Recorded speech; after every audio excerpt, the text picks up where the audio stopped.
Awesome. Joined by Sophia Popov, a 3-2 winner over Patty Tavatanakit to advance to the Bank of Hope LPGA match play semifinals tomorrow morning. Sophia, on paper, it looked kind of stress-free. The afternoon was stress-free, yes. For most parts. I mean, Patty was playing really solid. I was playing really well. Like, I didn't leave any openings. I mean, I didn't make any bogeys until 15. So, I was putting for birdie almost all day, and I could have made more. So I think for me, it was just very stress-free. It was a lot of two putts, a lot of gimmies, and yeah, definitely happy that I didn't have to go through something like the first round again. Take us through the transition time between beating NB, coming off that high, and then having to go tee it up within an hour after that. Yeah, I think the 30 minutes went by in about 10 minutes.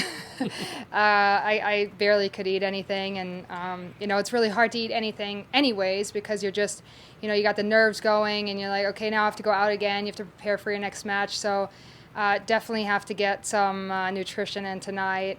And then obviously I knew I was playing Patty, and Patty's been playing super solid.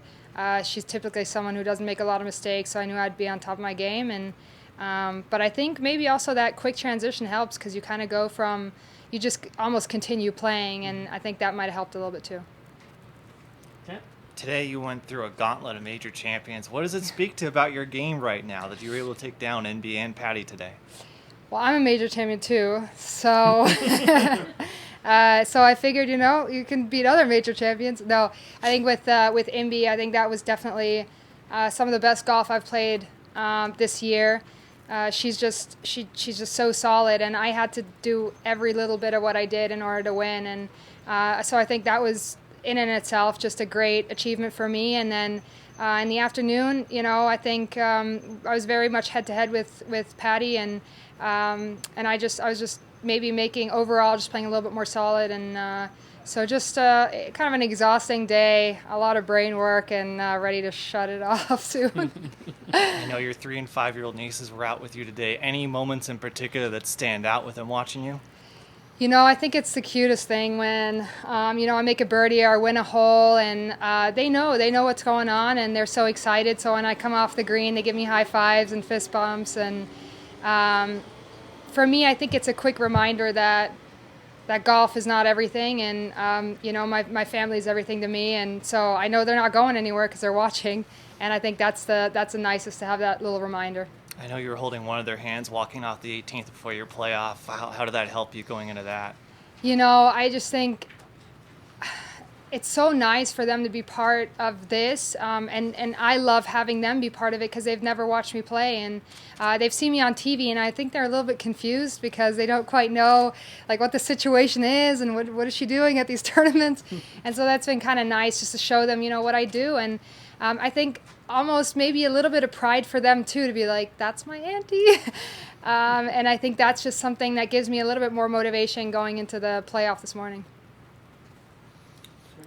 Can you speak about, you mentioned the word exhaustion.